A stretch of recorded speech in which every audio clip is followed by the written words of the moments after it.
The crown prince I was arranged to marry had a little sound bird. So petty and spoiled, so rotten she had become impossibly arrogant. Just as I was drafting the agreement to break off our engagement, a comment popped up in my vision. A disembodied text only I could see. What did the crown prince do wrong? He's just trying to get your attention. Sweetie, don't call off the engagement. If you just shed a few tears, he'll give you the world. I turned my head outside the cafe window. His little soundbird, adorned in oak contour jewelry, clumped Eric Stewart's arm, her smile radiant. He glanced down at her, a lazy, almost careless affection in his eyes. I smiled and replied to my lawyer's text, continued drafting the annulment agreement. The moment I sent the message, the comments in my vision exploded. Why is she so heartless? The poor crown prince is going to drink himself into a stupor at the bar. Sigh. The crown prince is just a bit proud and stubborn now he's lost his wife. It's fine. He'll just bankrupt her family. Then she'll have to come crawling back to him. Then she'll have to fight with other women for his attention every day. The crown prince will be in heaven.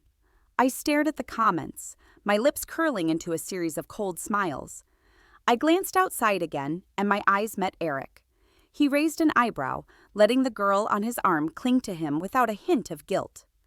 When he saw the look on my face, the corner of his mouth tilted up in a smirk. His little songbird was a minor influencer. They made a handsome couple, drawing a crowd of onlookers who were busy snapping photos. The cafe's glass walls were transparent. I wondered if I was in the background of their pictures. I cursed under my breath, grabbed my bag, and called my driver to pick me up somewhere else. But the moment I stepped out of the cafe, I ran right into them. "Were you just heading this way?" I asked. "So you were paying attention to me?" Eric said, his eyes crinkling in a lazy smile. The girl beside him shot me a wearing lip, but said nothing, clearly aware of her place. The comments I'd seen earlier flashed through my mind, and a wave of annoyance washed over me. I tried to walk around them, but he grabbed my wrist. I turned back. "Upset?" he murmured. My eyes swept over him and the girl. "Not at all. I wish you two a long and happy life together." He still didn't let go. The girl rolled her eyes. "Who are you? Can't you see her interrupting our shopping?" She jiggled an expensive bracelet on her wrist and shot Eric a flirtatious look. "Are you just jealous that no one buys you nice things? Do you know he has a fiancé?" I asked calmly. She faltered for a second, then scoffed. "An arranged marriage. There are no feelings involved. If Eric really loved her, would he be with me?" Eric chuckled, his dark eyes fixed on me. My expression didn't change. I nodded, then glanced at the hand still gripping my wrist. "Let go." He didn't move. "The banquet in 2 days," he said. "Find another date." The girl was stunned for a moment. Then she looked me up and down and giggled.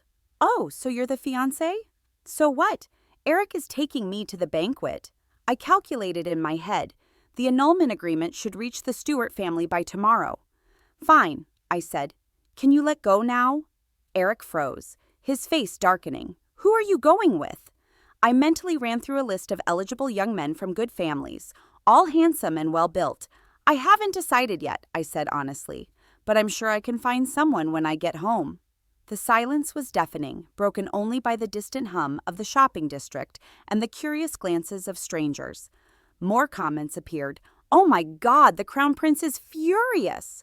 I am sure the Crown Prince is thinking, "Can't you just look at me with teary eyes and give in? Why do you have to provoke me? Sweetie, just act cute. Cry a little. Don't waste your beauty and his love. Seriously, don't be so stubborn. When the Crown Prince gets angry, there's no telling what he'll do. Bankrupt your family and lock you up. That'll teach you. Sarah Burrell, you've got guts." Eric gritted out, his voice dropping to an icy whisper. He released my wrist. I took a step forward, my eyes landing on the necklace around the girl's neck. I looked at Eric, my gaze deep and meaningful. "You once told me you were going to give me that necklace." Then I turned and walked away. Eric caught up to me. His unreadable. "You remember? But I don't need it anymore. She knows how to be cute. She follows me around all day. She even calls me hubby," Eric said, his voice low and rumbling. "So that's why he gave her the necklace he had promised me." A wave of nausea churned in my stomach. The comments erupted. He's dropping hints. The Crown Prince is finally making a move. He's a sweetie. Just call him hubby once and he'll give you his life. The Crown Prince dreams of you calling him hubby. He has to storage his sheets when he wakes up. I stopped and faced him, my voice slow and deliberate. You're right. From now on, I'll be cute for other men. I'll call other men hubby, and they'll give me whatever I want. Say that again. Eric's voice was colder than I had it or heard it. He grabbed my shoulders, his grip so tight I thought he would crush my bones. Just then, the girl who had followed them over piped up, her voice timid. Eric, what's wrong? He didn't spare her a glance, his eyes still locked on me. She pouted, glaring at me. Did you make him angry? He's never unhappy when he's with me. The nausea intensified. I turned my head away, unwilling to say another word. After a long moment, Eric's hands dropped. He closed his eyes, a storm cloud of frustration enveloping him. She knows not to make me angry, Sarah, he said coldly, then turned and walked away. The girl immediately followed, cooing and trying to soothe him from behind. They looked like a perfect couple. The comments flooded in. She just won't give in. She's pushing away the one who loves her. That all she had to do was say a few nice words to him. Why let that White Lotus have her way? I can't believe this. Look at the trending topics. Someone posted photos and videos of them online. I got in the car and opened my phone. Several messages from my friends were waiting. Oh my God, Sarah, you're trending. Did you know the woman with your fiancé is an influencer? Are you okay, sweetie? Someone just sent me the pictures.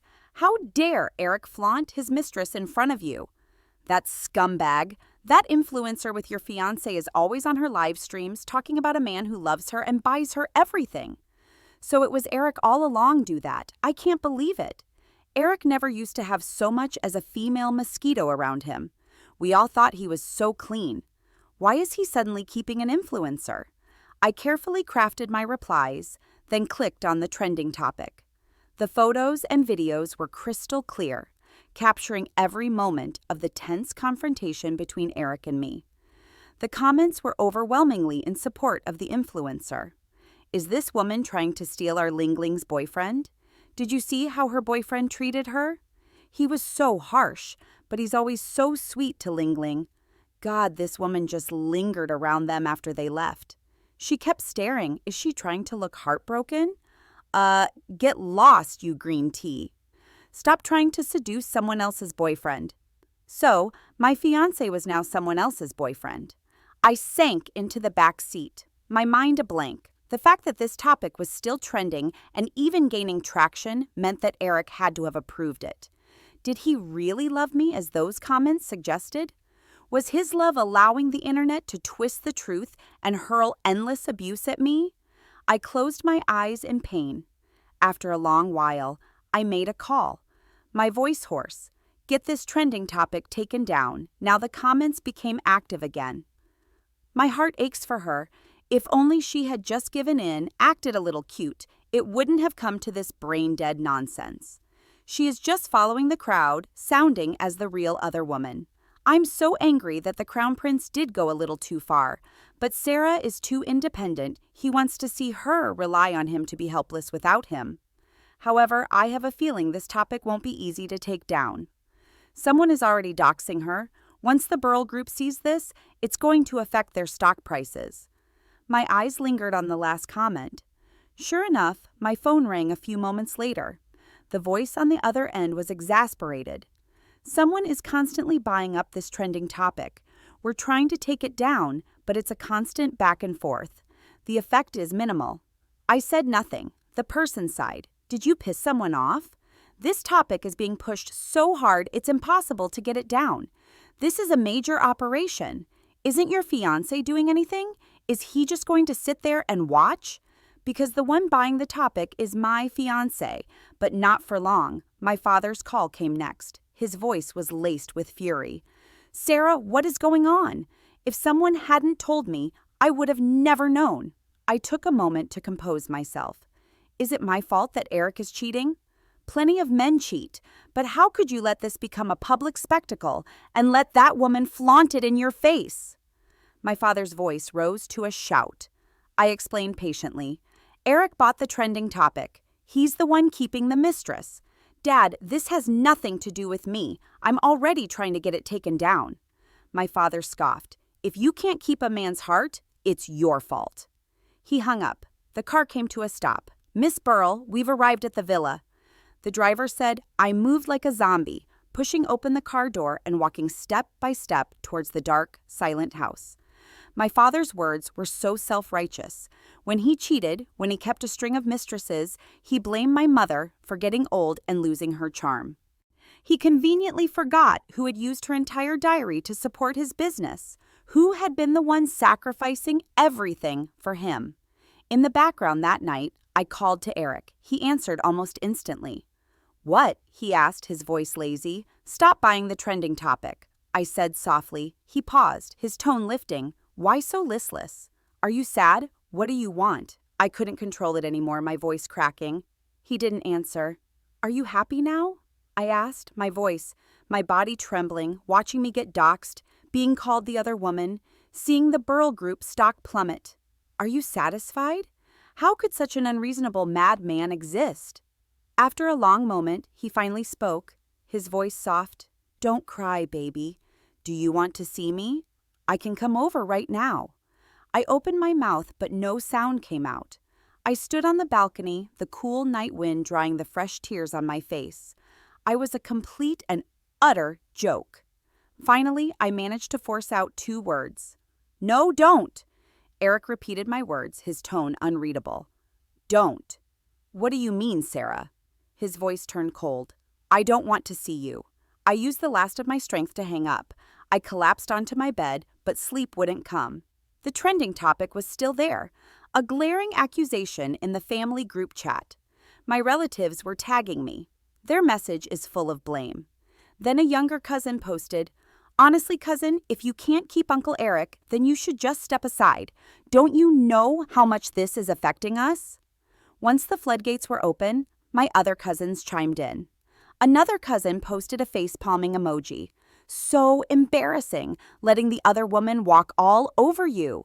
If I were you, I wouldn't be able to show my face in public. Uncle Eric is spending all his money on that influencer. Hasn't he ever spent any money on you, cousin? Maybe you should just let someone else have the engagement. It's not like Uncle Eric likes you anyway. The chat fell silent after that last message. I laughed bitterly. I wished I could just pass the engagement on to someone else. But my father was still in charge of a rural group, and I was his only daughter. He would never let go of this opportunity to curry favor with the Stewart family. I muted the group chat and scrolled through my social media feed. The first post was a group photo from a young man in the center with Song Ling, and Eric had his arm around her waist, a lazy smirk on his face as he looked at the camera. His friends were on either side, raising their glasses in a toast. What did it look like? Right. An official relationship announcement. I liked the post and turned off my phone. The comments flooded in again. Don't be sad, sweetie. It's all an act. We all know the Crown Prince loves you the most. Yup, after his friend posted that he's been checking every minute to see if you liked a post. The silence in my villa was oppressive, broken only by the quiet hum of the air conditioning and the soft tick of the grandfather clock in the foyer. I had turned off all the lights except the dim hallway lamp, hoping the shadows might dull the ache behind my eyes, but no darkness could compete with the storm inside me. My phone buzzed again, another message from an old classmate. Sarah, we saw the live stream. I didn't know you were still engaged to him. Are you okay? Want to grab a drink and talk? I stared at the screen blankly, then placed the phone face down. What was the point? Everyone had an opinion. Everyone had something to say. Some were sympathetic, others gleeful, but none of them had to live through the humiliation of being publicly replaced by a girl who called herself Song Ling and acted like a walking ad for every luxury brand on the planet. And Eric, the man who had once spoken poetry into my ear, was now speaking in live stream comments, in smirks, in silence. And yet, despite everything, my heart betrayed me. Some part of me still remembered the warmth of his hand when he used to fix the collar of my coat or bring me hot cocoa without being asked. I clenched my jaw. That man did not exist anymore, if he ever had. The next morning, the household staff kept their heads down. No one said a word about the news or the trending topic, but their eyes said enough. Pity, caution, curiosity. I ate in silence and left the untouched coffee to cool beside the folded newspaper. I had no interest in headlines. Not today. Instead, I pulled out my laptop and opened the latest draft of the annulment contract. The terms were generous, too generous. I had left Eric with every opportunity to reject me with dignity, to quietly walk away with his family's reputation intact. But maybe that was my mistake. I heard the chime of the gate camera. A car pulled up. Not mine, not summoned. I walked to the security monitor. Eric. I stared at the screen for a long moment. His hair was slightly tasseled, as if he had run a frustrated hand through it. The driver behind him looked confused, waiting for orders. I pressed the intercom button. Leave. He tilted his head, looking up at the camera. His lips moved. Just talk to me. I turned it off. The doorbell rang next, then the knocking. I stepped away from the screen and shut the study door. My hands trembled as I locked it. Eventually, he left, but the damage wasn't done. Within the hour, the next wave of trending posts began. This time it was CCTV footage from a private club. Eric standing with Song Lang whispering in her ear. She laughed and leaned into him. A security guard in the corner clearly bowed to her as if she were the real lady of the house. And then photos of me exiting the cafe. The confrontation outside. Headlines screamed across platforms. The forgotten fiancé. Crown Prince's new love shock society. Is Sarah Burrell losing her grip? I opened a bottle of water and sipped it slowly, trying to calm my thoughts. The headlines didn't matter. What mattered was what came next. My legal advisor texted me. The Stewart family is stalling on signing the annulment. There's pushback from Eric's camp. Of course there was. If he wanted to be with Song Ling, why not just let me go? Unless this was never about love. It was about power. About showing the world who held the leash. I stood up and walked to the mirror. My reflection stared back at me. Red-rimmed eyes, pale cheeks, lips pressed together in a silent war. I texted back, then I'll deliver it myself. 2 hours later, dressed in my most elegant designer suit, black tailored with gold buttons and a simple clutch, I stood at the gates of the Stewart estate. The guards hesitated when they saw me, but I handed over my ID and waited.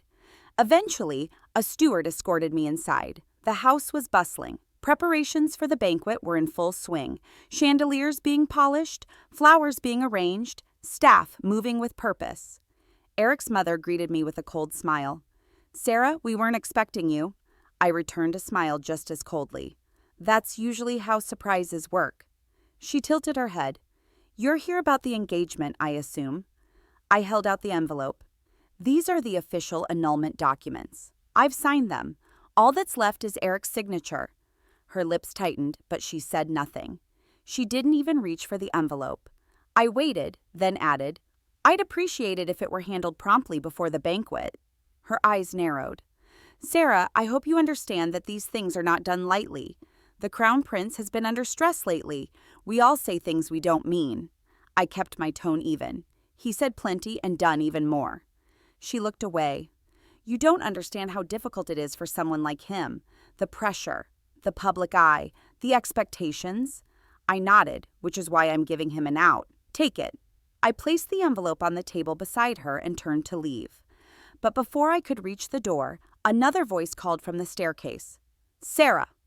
Eric stood there, shirt slightly unbuttoned, his expression unreadable. I met his gaze. "Sign it. Be free." He came down the steps slowly. "Is that really what you want?" I smiled bitterly. "What I want is irrelevant. You made that very clear." He walked toward me. "You think I don't notice? The way your hands tremble when you're angry. The way you avoid my eyes when you're hurt. You think I haven't memorized every inch of your stubborn little soul?" I stepped back. "You gave my necklace to someone else." He didn't flinch because you never wore it, because I knew what it would mean if I did. He reached for my wrist again, like he always did, like that was his right. This time, I pulled away. "You don't get to touch me anymore." He looked at his hand, then at me. "Why are you doing this?" he asked quietly. I shook my head. "Because you did it first." Then I turned and walked out. The world outside was burning, but inside I felt something freezing solid, resolve. That night, I went through my closet and pulled out a white dress, floor-length, backless, fitted like armor. I wore diamond studs and pulled my hair into a soft bun. I didn't tell anyone who my date was. I showed up to the banquet alone.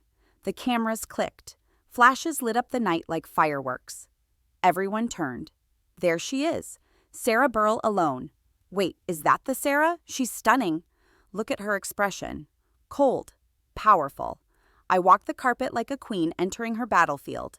Not a single tremor in my step. Eric stood at the top of the stairs, songling on his arm. She wore a dress that cost more than most people's rent and diamonds that tried too hard. They looked at me. I looked past them. A server passed by. I took a glass of champagne and stepped into the hall. The whispers followed. I didn't care because I had come here for one thing, to finish this. The next chapter would not be written by the Crown Prince. It would be written by me. And he was no longer the author of my story. The banquet was not a celebration. It was a display.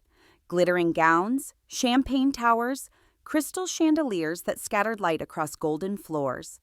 It was designed to dazzle and distract, but beneath it all, the tension was palpable. I stood near the edge of the grand ballroom, sipping from a glass of chilled champagne that tasted like metal. Guests floated past me, smiling, nodding politely, whispering behind lace-gloved fingers. Their gazes darted between me and the staircase where Eric Stewart stood, his arm around Songling. She clung to him like a second skin, laughing a little too brightly, posing a little too often for the cameras that never seemed to stop flashing. A familiar buzz stirred in the corner of my vision. Comments. The Crown Prince is fuming. Sarah looks like royalty and she walked in alone. The influencer is clearly nervous. Look at her clutching his arm. I bet he wants to chase after Sarah but can't. This love triangle is better than any drama. I blinked them away. I wasn't here for Eric. I wasn't here for them. I was here for myself. A string quartet began to play. Waiters passed around delicate plates of smoked salmon and caviar. And across the room, Eric finally left Songling's side to make his rounds among the guests. I took that moment to slip into the conservatory. It was quieter there. Moonlight filtering through the tall glass windows, casting long silver shadows across the marble. And then, as expected, I heard footsteps behind me. I thought I told you not to come. Eric's voice was low, angry. I didn't turn around. I thought you said you didn't care what I did, I replied, running a hand along the edge of a potted orchid. He approached slowly until his reflection appeared beside mine in the window. You came here to make a statement, he said. I turned to face him. I came here to end things. His eyes darkened in that dress. I glanced down at the white silk. It's appropriate. White is the color of mourning. His jaw clenched. For what? Us. For the illusion of us, I said. A beat passed. Then he stepped closer, close enough that I could smell his cologne. Sharp and familiar. You never gave us a chance, he said softly. You never asked for one. He looked at me as though seeing something for the first time. Then his hand moved as if to touch my face. I stepped back. You had a choice, Eric. You always did. Do you really think I chose Songling? He asked, voice bitter. I think you let yourself be flattered, I said, by her attention, her obedience, her public adoration. You chose comfort over honesty, spectacle over substance. His expression twisted. She doesn't question me. She doesn't fight me on every detail. No, I agreed. She doesn't, but I do because I see what you're becoming. And what is that? He asked, suddenly cold, petty, weak, afraid of being alone. I said. He laughed, a sharp sound. You think you're better than me? No, I said. Just freer. His gaze sharpened. What do you mean? I've already moved on. You're lying. I smiled. Why does it bother you? He stepped closer again. Who is it? You'll see, I said with that. I walked away back into the ballroom. Let him stew. Let him wonder. Let him feel the same sting of doubt he had inflicted on me. The rest of the evening passed in a blur. I spoke with investors, toasted with socialites, and offered polite smiles to people who used to pity me. Now they looked at me with admiration, perhaps even fear, because I had not fallen apart. I had sharpened. It wasn't until I was preparing to leave that my phone buzzed again.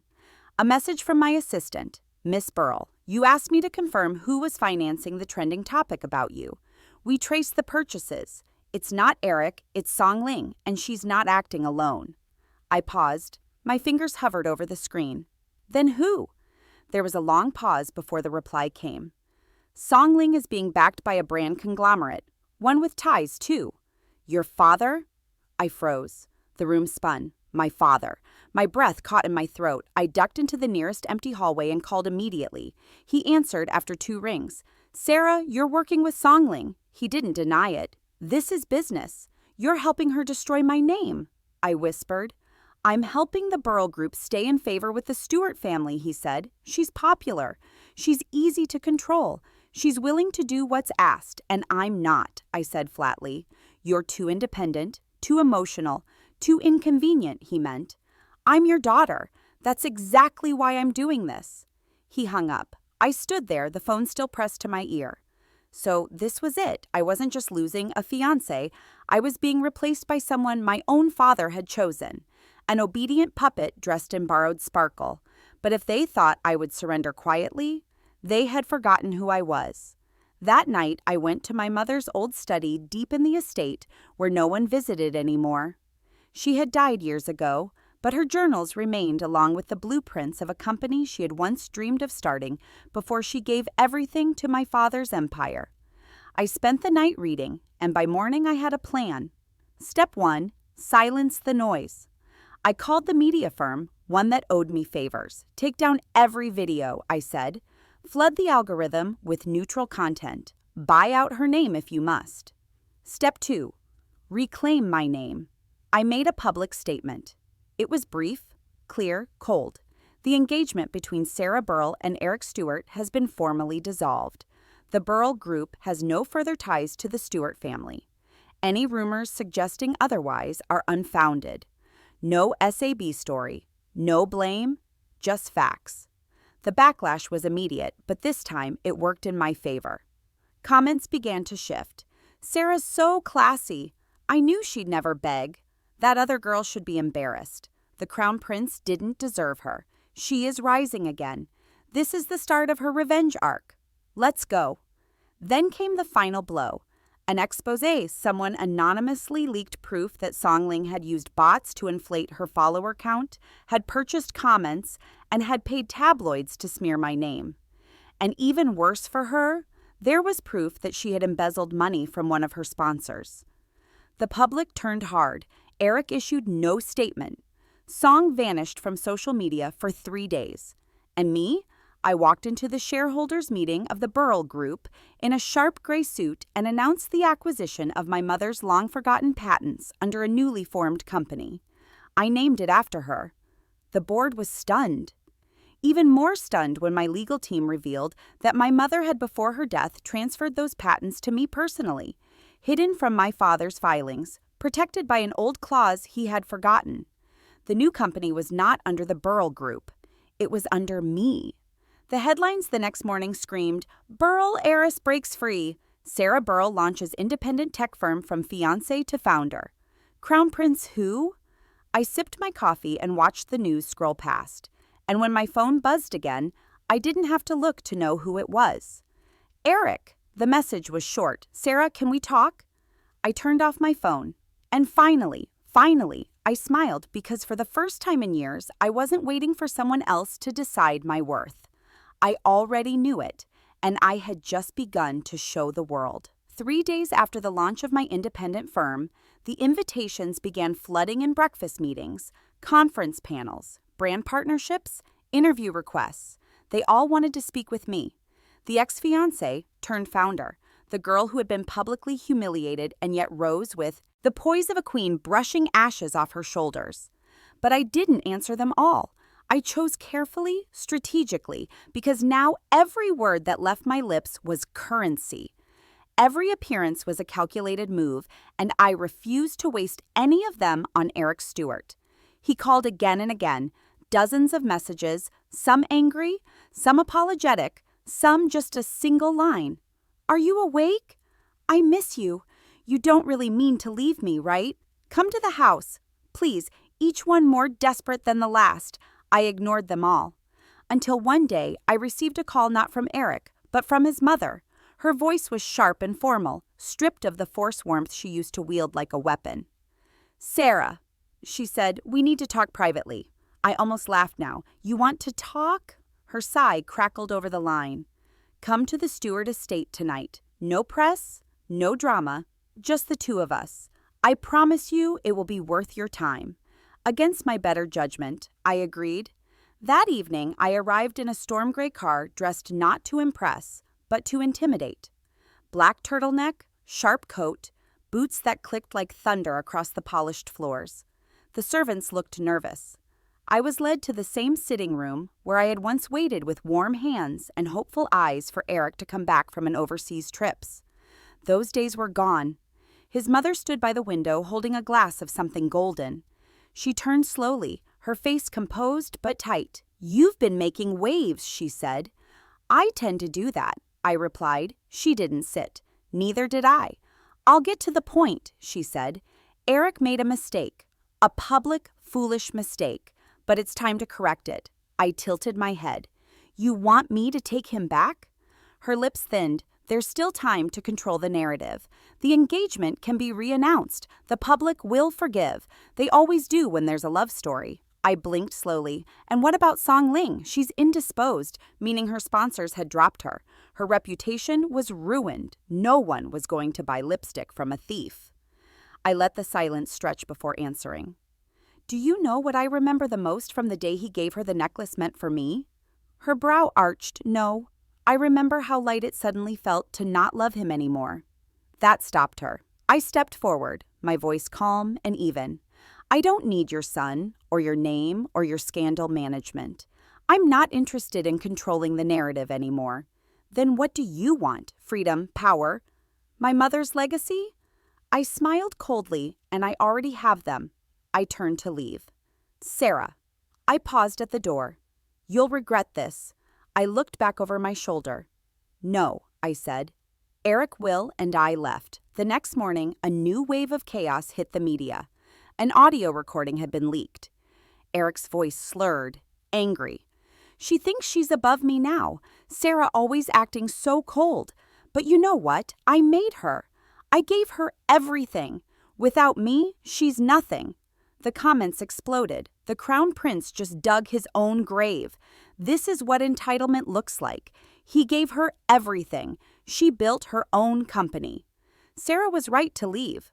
Good riddance. Who leaked this? The source was never confirmed, but I had my suspicions. Later that day, my assistant entered my office with a pale face. "Miss Burrell, Eric Stewart is downstairs. He's demanding to see you." I looked up from the quarterly report. "Let security escort him out." She hesitated. "He's not alone. He brought reporters and a camera crew." I stood slowly. "He brought what?" She nodded grimly. I walked to the glass window and looked down at the street below. There he was. Eric, disheveled, red-eye, surrounded by flashing cameras. A mic was shoved in his face. "Eric, do you have anything to say to Sarah Burrell?" He looked up. "Sarah," he shouted, "I'm sorry. I was wrong. I miss you. Please come talk to me. I don't care about the engagement or the business or the name. I just want you back." A reporter asked, "Is it true you said she was nothing without you?" He winced. "I was drunk. I didn't mean it. Sarah is the strongest woman I know. I made a mistake. Please let me fix it." The comments were mixed. "That is this real. Crown Prince in full damage control. It's too late. He should have said this months ago. If Sarah forgives him, I'll riot." I stepped back. My team was watching me carefully. "Do you want him removed, Miss Burrell?" "No." They blinked. I walked to the elevator, my heels sharp against the floor. Downstairs, the crowd parted as I exited the building. The camera swung to me like vultures. Eric saw me. Relief flooded his face. "Sarah." I stopped 5 feet away. He reached for me. I held up my hand. "You don't get to touch me." He froze. The flashes lit our faces like strobe lights. "You humiliated me. You let the world laugh at me. You handed my name to someone else like it was nothing." His lips parted. I thought I could make it right. You don't get to rewrite the past. You don't get to buy your way back. Then what do? He whispered. I leaned in, voice low and deadly. You live with it. I turned to the cameras. There will be no reconciliation. The Burrell name stands on its own. I am no longer his fiancée. I am no longer anyone's anything. I am Sarah, and that is enough. The crowd erupted. Comments poured in. Sarah just ended him. She's an icon. Crown Prince dethroned. That's how you close a chapter. Back in the building, I collapsed into my chair, finally allowing myself to breathe. I had faced the past, and I had closed the door. That night, I stood on the balcony of my new apartment overlooking the city. Lights blinked like stars across glass towers. The wind tugged at my hair. I held a glass of wine in one hand and my mother's journal in the other. A new entry had been added by me. August 2nd. I finally understand what you meant when you wrote about choosing dignity over comfort. I chose myself today. I didn't flinch. I didn't fold. And for the first time, I think you would have been proud. I closed the journal. My phone buzzed, a text from an unfamiliar number. Congratulations on your press statement. I meant every word when I said you were unforgettable. If you're open to coffee sometime, let me know. Nathan Lee. I smiled. Nathan Lee, the quiet CEO of a rival firm who had spoken to me briefly after the launch. Sharp eyes, sharper intellect, no cameras, no scandals, only calm, only respect. I didn't reply immediately. I looked up at the stars and let the silence settle, because for the first time in my life, I didn't need to chase anything. Not love, not approval, not a crown. I already had everything I needed myself. The city moved forward as it always did, with a rhythm too fast for sentiment and too ruthless for nostalgia. Headlines faded. Scandals were replaced by fresher ones. And the name Sarah Burrell began to shift, not from forgotten fiancé, not even from heiress, but to something sharper, cleaner, heavier. CEO, founder, strategist, force. It had been 4 weeks since the confrontation outside my building. 4 weeks since I looked Eric in the eye and told him the truth he had been running from. He had already lost me. The world moved on, but I didn't forget. I remembered everything, not to hold grudges, not to ache, but to never again offer softness to those who only admired my strength when it served them. I built in silence. The company I had founded, Aerial Systems, rose quickly. First as a tech startup focused on sustainable interface hardware, then as an unexpected player in high-profile software consulting contracts. People were curious, investors cautious. But within weeks of launching our first pilot product, a patented data privacy chip that prevented user tracking, we were flooded with demand. The irony, the same brands that once partnered with Songling now sought my approval. My boardroom became my battlefield. My laptop, my shield, my voice, unshaken and deliberate, became my weapon. And still, through it all, Eric remained a shadow behind the scenes. Rumors said the Stewart family was scrambling to recover from the PR fallout, that Eric had stepped back from official appearances, that the family was discreetly trying to distance themselves from Songling, who had resurfaced briefly on a smaller platform only to be ridiculed by former fans. More than once, I was told Eric still asked about me. Did she read the interview I gave about us? Will she attend the Global Investment Forum? Has she mentioned me to anyone? I never replied. And then came the gala. Not the Stewart banquet, not some shallow influencer ball, but the Titania Foundation Gala, hosted annually by the most influential women in venture capital and philanthropy. Invitations were limited. Guests were expected to contribute, not just attend. I had no intention of going until I saw my name on the guest list printed beside Eric Stewart, keynote speaker. Of course, one final ploy to reclaim the spotlight, maybe even reclaim me. I thought about skipping it, but then I remembered who I had become. I chose my dress with precision. Not seductive, not defensive, regal, midnight blue velvet, off-shoulder, fitted bodice, a simple diamond choker that once belonged to my mother. Hair swept back into a low twist, no earrings, no visible weakness. When I arrived at the gala, heads turned instantly. No cameras tonight, no reporters, but 1,000 eyes still watched. Nathan Lee greeted me near the entrance.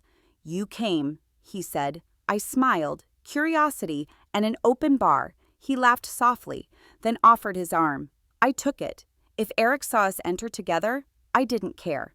The first hour passed in polite conversation and silent observation. I was not the only powerful woman in the room, but I was the youngest and arguably the most notorious.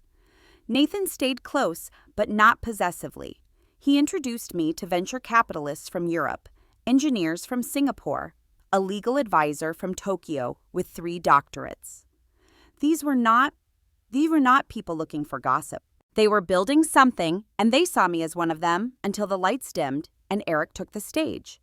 His speech was carefully rehearsed, passionate, calculated, meant to evoke nostalgia, humility, leadership. I listened with the practiced detachment of someone who had read the script before. "I want to acknowledge," Eric said near the end, "someone who taught me what true leadership is. Not by standing beside me, but by walking away. Sometimes we learn more from what we lose than what we keep. And I lost someone extraordinary." Silence. A few heads turned in my direction. I sipped my wine without blinking. Let him have his moment. I had already had mine. After the speech, the room buzzed with subtle energy. Eric descended the stage and, as expected, walked straight toward me. "Nathan," I said calmly, just before he arrived, "would you give us a moment?" Nathan nodded once and stepped aside. Eric stopped in front of me. His tuxedo fit him perfectly. His eyes were tired, older, dimmer. "Sarah," I met his gaze. "You still carry her name," he said, eyes flicking to the necklace. "Your mother?" I nodded. "She gave everything for others. I won't do the same." He swallowed. "You look unstoppable." "I am." He hesitated. "Do you still hate me?" "I never hated you," I said. "I pitied you. Then I forgot you. Now you're just someone I used to know." His jaw tightened. "You meant everything to me." "No," I replied. "I was everything you had, and you only realized it once it was gone." He reached into his jacket and pulled out a small velvet box, opened it. "The necklace. The original. You said, 'I promised this to you.' I kept it, waiting for when you'd want it." "I don't want it," I said softly. "Then why are you crying?" I touched my cheek. A tear. Just one, because for a long time I would have given anything to hear those words, but now they mean nothing. "I am free of you, Eric." He looked shattered. "Goodbye," I said, and I turned to walk away. He didn't follow. Outside the gala, Nathan waited. "You didn't have to say anything to him," he said as we walked together under the canopy of stars. "I didn't say it for him," I replied. "I said it for me." He nodded. "So what now?" I looked at the city. "I build. I grow. I help women like my mother start businesses without sacrificing their names or their worth." And maybe I glanced at him. "Maybe I see where this goes." Nathan smiled. "No crowns, no castles, just 2 people who know who they are." I laughed softly. "Exactly." Months passed. Aerial Systems expanded internationally. I started a scholarship fund in my mother's name. The Burrell Group, under pressure from investors and the public, issued a quiet statement of apology for past actions and restructured leadership. My father stepped back, citing health reasons. Eric, last I heard, he was working in the background of a family subsidiary. No public statements, no engagements, no glittering fiancés. The world had moved on, and so had I. On my 30th birthday, I stood on the balcony of my firm's new headquarters. The skyline shimmering. The wind was clean. Nathan handed me a small gift. I opened it. A compass on the back to the woman who needed no direction to find her power. I smiled because I had once thought love would save me. Then I thought revenge would heal me. But in the end, it was never about them. It was about me. I had saved myself. I had become my own crown. And this was just the beginning.